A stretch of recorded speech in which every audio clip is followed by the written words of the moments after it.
जब मैं कहानी लिखता हूँ तो एक अलग एनवायरनमेंट उसमें आ जाता है, वो थोड़ा सा सररियल हो जाता है। मतलब ना तो बिल्कुल रियल होता है, ना बिल्कुल वो फैंटेसी या कल्पना होती है, तो उसके बीच की कोई स्टेज आ जाती है।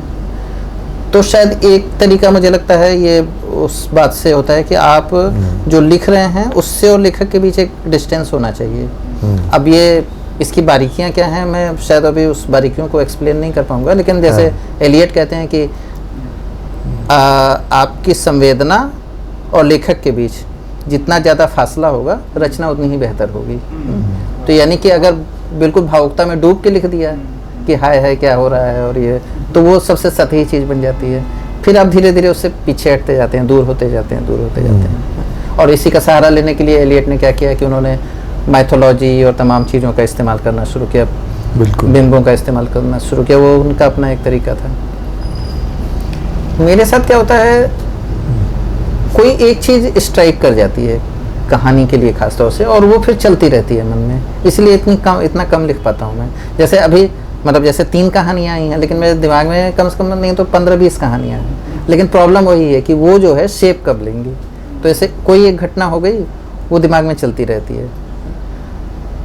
जैसे विज्ञापन वाली लड़की का सिंपल वो ये था कि जब बरेली में रिपोर्टिंग करते थे तो उस समय वो एक टाइम था कि खूब बड़ी बड़ी होर्डिंग्स लगा करती थी शहर का जो बाहरी हिस्सा था उसमें, क्योंकि वो डेवलप हो रहा था।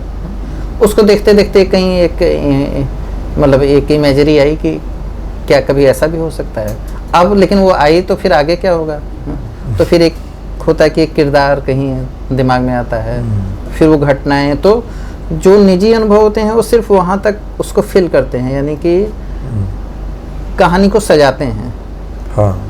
बाकी चीज़ें मुझे लगता है कि कहानी, मतलब मेरे लिए कहानी थोड़ा मिस्टीरियस भी था, इसलिए कि फिर वो खुद ही जो है तय करने लगती है कि हाँ अब आगे क्या होने वाला है, या आगे क्या शेप लेगा, कैसे लेगा, ये होता है। अब एक कोई कहानी का संदर्भ होता तो शायद, जैसे एक जो तीसरी कहानी जो यहीं दिल्ली में रहते हुए छपी, मत्र्योष्का, तो उसमें कई लोगों ने पूछा कि ये कैसे, मतलब ये, क्योंकि अभी जब मैं लिख रहा हूँ और मैं अपने से बहुत छोटी उम्र के लोगों के बारे में लिख रहा हूँ, और अगर मैं लिखता, मतलब वो आज के ज़माने में जी रहे हैं, यानी कि अगर मैं अपने यंग एज के बारे में लिखूं तो वो तो एक दूसरा दौर होगा।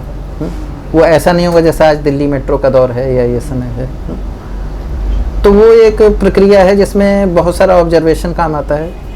आप देखते रहते हैं, चीज़ों को ऑब्जर्व करते रहते हैं। ऐसे ही बैठा हूँ, बहुत सारी चीज़ें वो अंदर जो है चली जाती हैं, और वो फिर किसी और समय में किसी और जगह पे वो आपके लिखन में आ जाता है। ये फ़र्क आता है।